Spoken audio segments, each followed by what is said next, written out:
Pertama-tama saya mengucapkan apresiasi kepada Ibu Menteri. Selama ini Ibu sebagai ibu yang kita tahu prestasi kinerjanya selama ini merupakan sosok yang dipercaya oleh pimpinan di negara ini dari 2 pemerintahan sebelumnya. Sebentar, saya bicara dulu. Tentunya Ibu sebagai menteri terbaik pada tahun 2018 dari predikat sebagai menteri terbaik di dunia salah satunya. Dan hasil kerja Kemenkyu dari beberapa indikator telah menunjukkan bahwa Ibu ini berhasil meningkatkan surplus dalam beberapa berita-berita, bahkan kita sebagai mitranya juga ikut melakukan berbahas bersama-sama dengan Ibu Menteri mengenai bagaimana surplus itu bisa terjadi di bawah kepemimpinan Ibu Menteri Keuangan.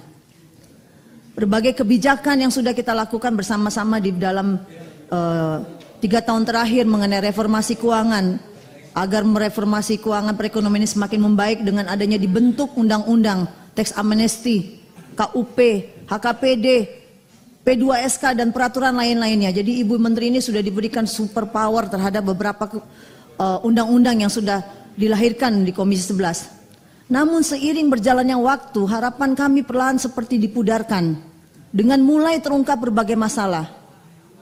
Justru ini terjadi di internal kementerian Ibu sendiri.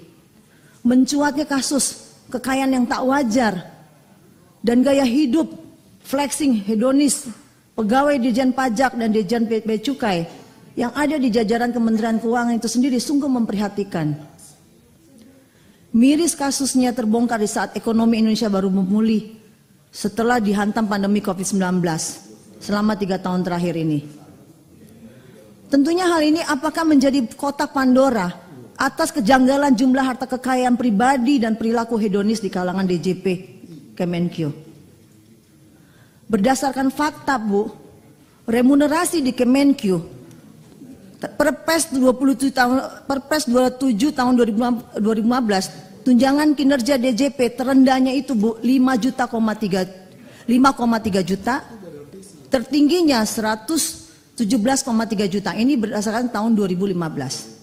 Bila dibandingkan dengan tunjangan kinerja DPR RI untuk PNS ya, bukan untuk kami, itu terendahnya 1,563 juta, tertingginya 19 juta sekian.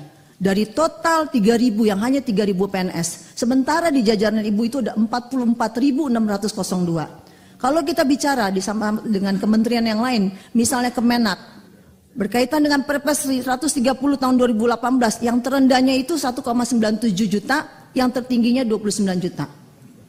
Ini sangat tidak adil.